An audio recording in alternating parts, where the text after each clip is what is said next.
할렐루야. 오늘 신명기 26장 강해는 하나님의 성민이 되게 하리라, 성스러운 하나님의 백성이 되게 하리라는 것이 주제입니다. 벌써 이제 9월로 접어들어서 이렇게 보니까 지나가는 하늘과 또 이제 아침 저녁으로 선선해지는 것이 가을로 가고 있다는 것을 느낄 수 있습니다. 계절은 절대로 시간이 지나면 찾아오는 것처럼 계절에 가장 민감한 가을의 꽃이라면 코스모스와 조금 가을이 깊어지면 이제 국화가 만발한 것이 가을이라고 늘 그렇게 생각이 되어집니다. 요즘은 정서가 메말라서 하늘을 쳐다본다든가 아름다운 꽃을 보고도 정감이 바뀌지를 잘 않아요. 어린 시절을 이렇게 밤하늘을 쳐다보던 어린 시절이나 또 가을 단풍 앞에 단풍잎을 모으던 그런 젊은 날의 어떤 정서라든가 그런 것들이 요즘은 참 없어진 시대예요. 그만큼 오늘 이 시대는 감성이 메말라가는 시대에 살고 있기 때문에 그런 것 같아요. 요즘 왜 정서가 자꾸 메말라갈까, 그런 걸 혼자 한번 생각을 해봤어요. 생각을 해보니까 우리 모두가 고향을 잃고 어려서 살아온 고향을 떠나와서 타양객지 생활을 하기 때문에 그런 것 같아요. 특히 서울 생활이라는 것은 이 아파트나 아니면은 콘크리트에 갇혀 있는 삶이니까요. 푸른 하늘을 쳐다보고 땅을 딛고 푸른 숲과 또 탁 트여진 바닷가라든가 아니면 숲향기와 꽃냄새가 나는, 나무의 진한 향기가 나는 그런 숲속을 잃어버리고 살기 때문에, 고향을 잃었기 때문에 모두가 정서를 잃어버린 세상에 살고 있는 것 같아요. 요즘 아이들은 꽃 보고도 예뻐, 귀해, 이런 것은 잘 없어지는 시대에 살고 있어요. 이것은 우리 모두가 타향살이를 하기 때문에 나그네 삶이고 외국인의 삶이고 그런 삶으로 바뀌었기 때문에 그런 것이 아닌가 모르겠어요. 그 이유는 성경적으로 정리하면은 하늘 가는 나그네 인생이기 때문에 그런 것인데, 오늘의 본문은 바로 소개된 이스라엘 백성들이 살아온 삶이 나그네 인생길이었습니다. 약속의 땅 가나안 땅에 살다가 7년 흉년, 7년 풍년을 예언했던 야곱의 아들 요셉이가 애굽의 총리가 되었을 때 7년 대흉년을 맞이하자 먹고 살기가 힘들어서 스스로 고향을 버리고 약속의 땅을 버리고 이제 애굽으로 내려가는 이야기가 창세기 이야기죠. 그런데 간단하게 이제 창세기를 정리해 본 것이지만 7년 대흉년, 얼마나 어려웠을까요? 아마 7년 대흉년을 만나면 오늘 현대 시대에도 쉽지가 않을 거예요. 지금 아프리카 땅에 아사자들 나오고 맨날 유니세프 이런 거 보면 참 마음이 아프잖아요. 모두가 마음이 아프잖아요. 그 이유는 뭐냐 하니까 이 정말 흉년, 먹고 사는 문제는 현실 문제로, 빵 문제는 이 땅에 사는 날 동안 가장 큰 문제예요. 우리 조상들의 이야기대로 뭐가 서글프고 슬프다 하더라도 못 먹는 슬픔만큼 큰 것은 없다. 북한의 고난의 시기에 수많은 사람이 굶어 죽었다는 이야기를 우리가 듣지 않습니까? 너무나 가슴이 아픈 이야기죠. 저들은 7년 대흉년을 맞이해서 양식을 사서 왔다가 갔다 왔다 귀찮으니까 아예 이제 요셉이가 총리됐다고 해서 아예 이제 애굽으로 내려가서 430년이란 긴 세월 동안 타국에 종살이를 하게 되었어요. 이제 그들은 항상 마음속에 언제나 약속의 땅으로, 조상들이 하나님과 약속한 약속의 땅으로 갈 것인가, 우리는 언제나 돌아가야 한다는 그런 늘 약속의 땅에 동경을 하며 살았지만 현실이 하도 녹록하지 않으니까 과감하게 약속의 땅으로 떨쳐서 올 수가 없었어요. 결국은 모세라는 지도자를 통하여 또 바로의 압제를 통하여 환경이 만들어져서 출애굽을 한 것이지 자기 자유의지로 나온 건 아니에요. 우리가 이 땅에 신앙생활을 하면서 진짜 예수와 동행하는 삶은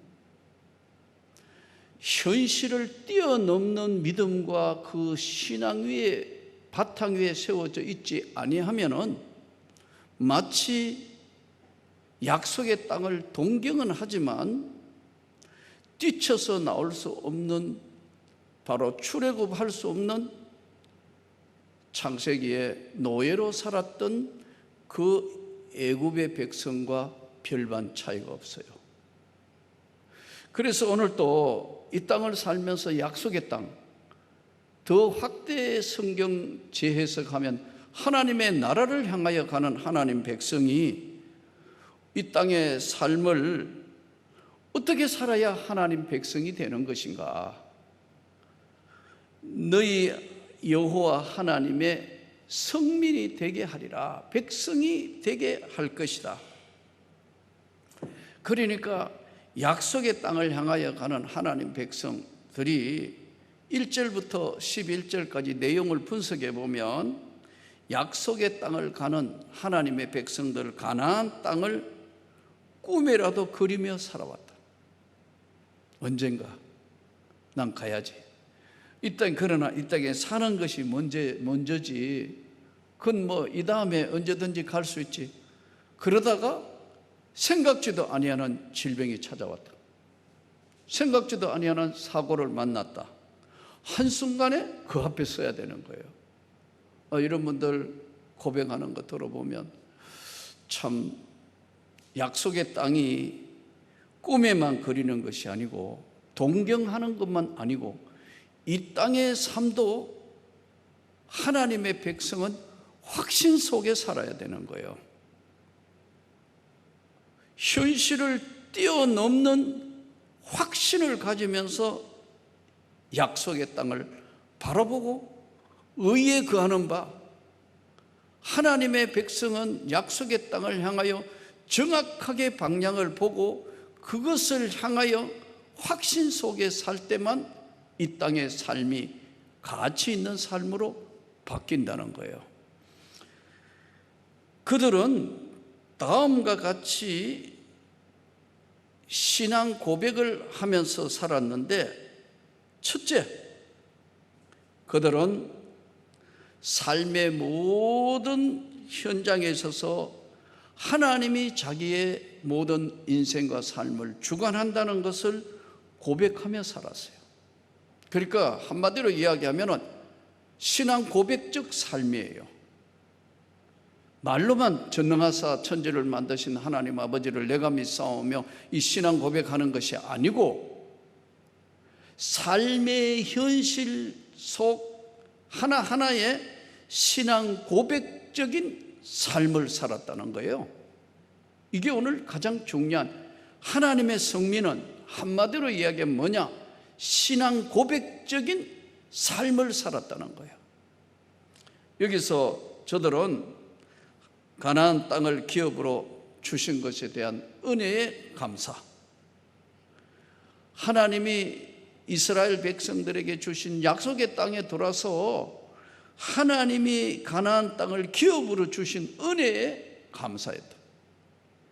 그리고 꿈에 그리던 약속의 땅으로 와서 처음 열매 수확한 것을, 첫 열매를 하나님께 드렸다. 이 첫 열매 드렸다. 가끔 보면 청년들 중에 이제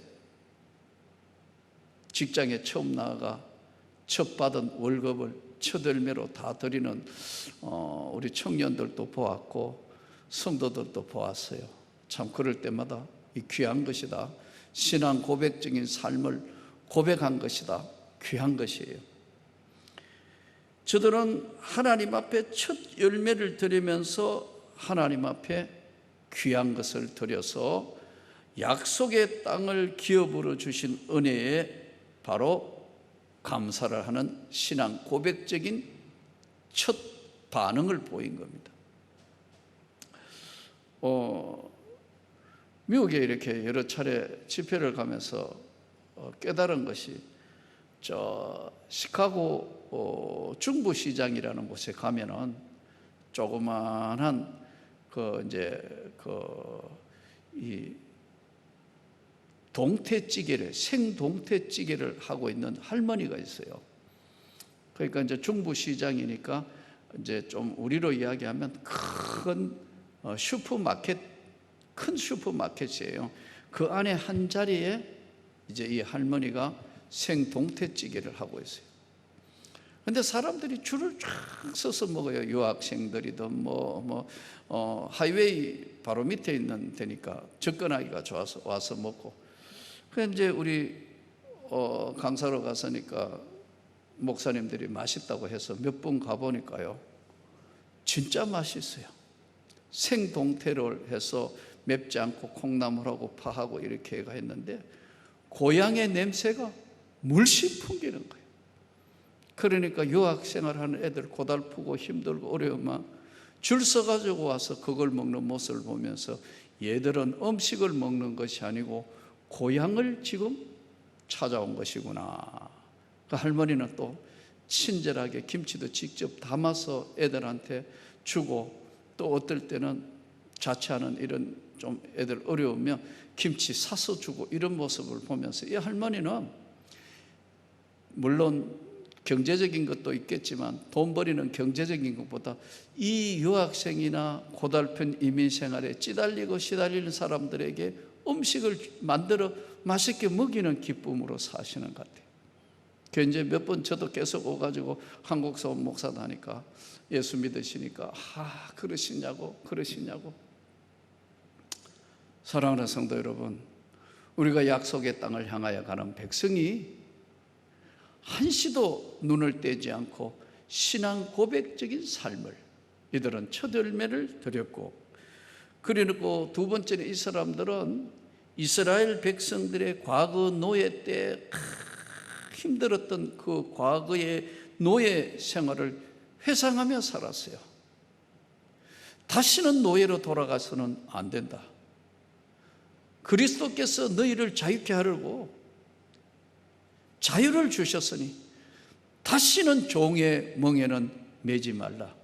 죄의 종, 죄와 사망에 얼빼이지 말고 부활하여 산소망이 되시고 영생을 주신 예수의 세계에 그 신앙 고백적인 삶을 살면서 과거로 돌아가서는 안 된다. 세 번째는 그들은 하나님의 섭리를 항상, 뜻이 무엇인지, 하나님의 섭리가 무엇인가를 항상 생각을 했어요.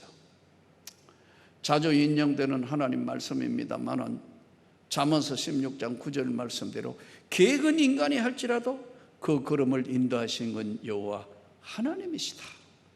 이 하나님은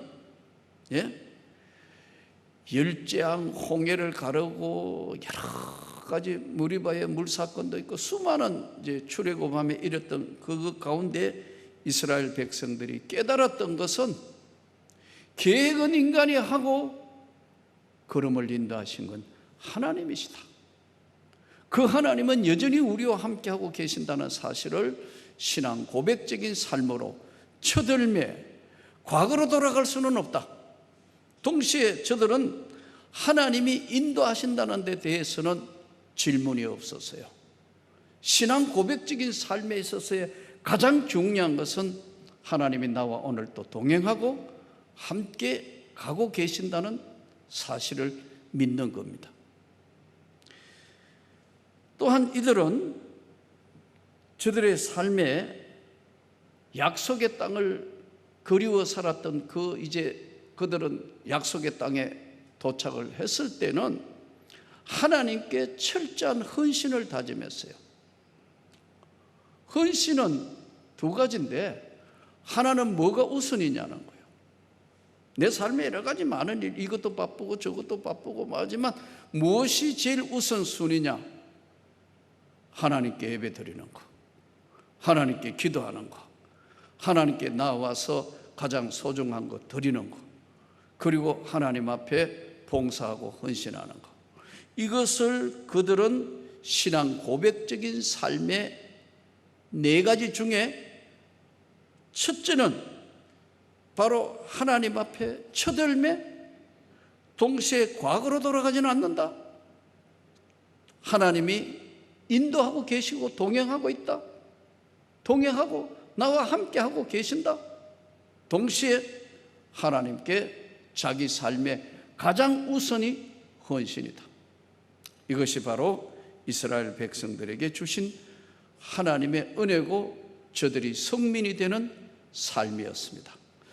두 번째는 12절부터 15절은 제3년에 드리는 11조에 관한 규례예요. 제3년에 드리는 11조에 관한 규례. 12절 셋째 해 곧 11조를 드리는 해에 내 모든 소산의 11조 내기를 마친 후에 그것을 레위인과 객과 고아와 과부에게 주어 내 성읍 안에서 먹고 배부르게 하라. 그리할 때에 내 하나님 여호와 앞에 아뢰기를 내가 성물을 내 집에서 내어 레위인과 객과 고아와 과부에게 주기를 주께서 내게 명령하신 명령대로 하였사오니 내가 주의 명령을 범하지 아니하고 잊지도 아니하였나이다. 제3년에 드리는 11조에 관한 규례.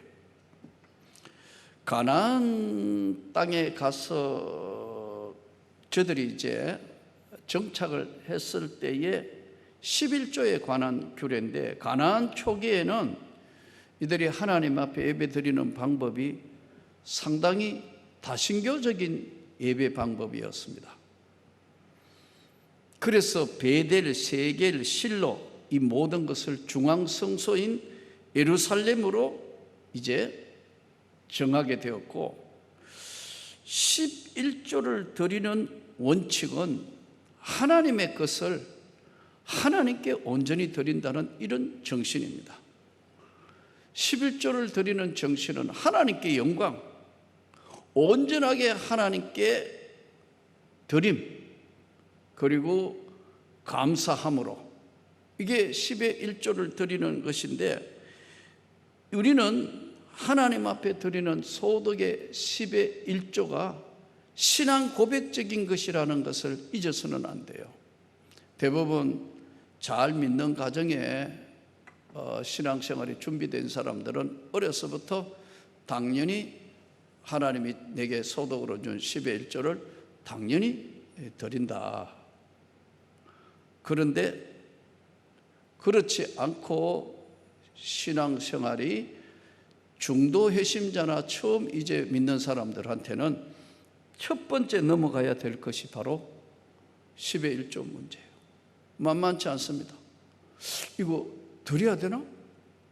이러면 생활이 잘 안 될 것 같은데 언제 모아서 우리는 생활을 좀 윤택하게 하지? 언제 모아서 집을 사지? 언제 모아서 하지? 지금도 팍팍한 삶인데 드리고 나면 이거 어떻게 해요?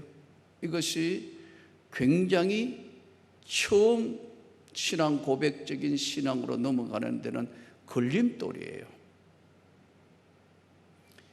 이걸 뛰어넘는다는 것은 일단 신앙 고백적인 것을 하나님 앞에 고백함으로 실천으로 옮기는 첫 번째 관문이에요. 이게 쉬울 것 같아도 쉽지가 않습니다. 두 가지의 이 안에는 어려움이 있는데, 첫째는 봉급을 받는 분들이나 아니면 적은 것으로 이게 소득의 10의 1조를 드릴 때는 당연히 신앙 고백적으로 당연히 드려야 되는데, 덩치가 커져가지고 땅을, 만일 어떤 분이 땅을 소유하고 있었다, 아니면 큰 집을 소유하고 있었는데 매각을 했다, 이거 11조를 드린다는 것은 결코 쉽지 않아요. 여기서 이제 잘못하면 시험에 걸려 넘어질 수도 있어요. 신앙 고백적인 것은 분명한 원칙적으로 소득의 10의 1은 나의 것이 아니고 하나님의 것이므로 내가 하나님의 것을 주신 것에서 반드시 드린다는 분명한 고백으로, 이것은 창세기 14장의 10의 1조에 아브라함이 그돌라오멜을 물리치고 멜기세덱에게 10의 1조를 드린 것이 성경에 나오고, 창세기 28장에 야곱이 이제 밧단 아람이라는 곳으로 멀리 가다가 꿈에 하나님을 만나게 돼서 천사가 오르락내리락 하는 것을 보고 하나님을 만나게 돼서 서원할 때 반드시 소득의 11조를 하나님께 드리겠습니다. 세 번째 나오는 말라기에 나오는, 말라기 선지자가 나오는 하나님의 것을 반드시 하나님께 드린다는, 이 세 번에 걸쳐서 성경을 통하여 우리는 바로 10의 1조의 소득의 10의 1조는 신앙 고백을 하고 있는 삶의 실천으로 드린다는 걸 잊어서는 안 돼요. 이게 작은 것 때는 문제가 없는데 큰 것일 때는 상당히 머리를 아프게 한다. 이거 해야 돼, 이거 맞아, 이러면 이 생활이 안 되는데, 잘못하면 손해 볼 텐데, 여기서 갈림길이 생기는 거예요. 사랑하는 성도 여러분, 믿음으로 신앙 고백적인 삶이 여러분의 삶의 중심이 되고 승리하기를 주 예수 이름으로 축복합니다. 이제 16절부터 19절은 제2의 모세 설교라고 알려져 있는 이 본문은, 그러면 하나님을 어떻게 섬겨야 되나? 마음을 다하고, 마음을 다한다는 건 한마디로 이야기하면 삶의 중심에 하나님이 자리 잡게 할 수 있도록 너의 삶의 중심에 하나님을 모시고, 마음을 다하고 성품을 다하여 네가 할 수 있는 모든 것 중에 하나님을 기쁘시게 하도록 노력하고 거룩한 백성이 되라. 이 거룩한 백성은 하나님을 순종하는가 아니하는가에 따라서, 하나님 말씀에 순종하는가 아니하는가에 따라서 하나님은 너희를 뛰어나게 하시고 지혜를 주시고 모든 사람들 가운데 최고의 성민이 되게 하리라. 그러므로 신앙 고백을 말로 하는 것이 아니고 신앙 고백적인 삶으로서 하나님께 영광을 돌리는 우리 모두가 되기를 진심으로 축복드립니다. 결론을, 성민은 너를 자기의 보배로운 백성으로 인정하시고 내 하나님 여호와의 거룩한 백성 성민이 되게 하리라. 오늘 이 말씀 붙들고 여러분 승리하시기를 주 예수 이름으로 축복합니다.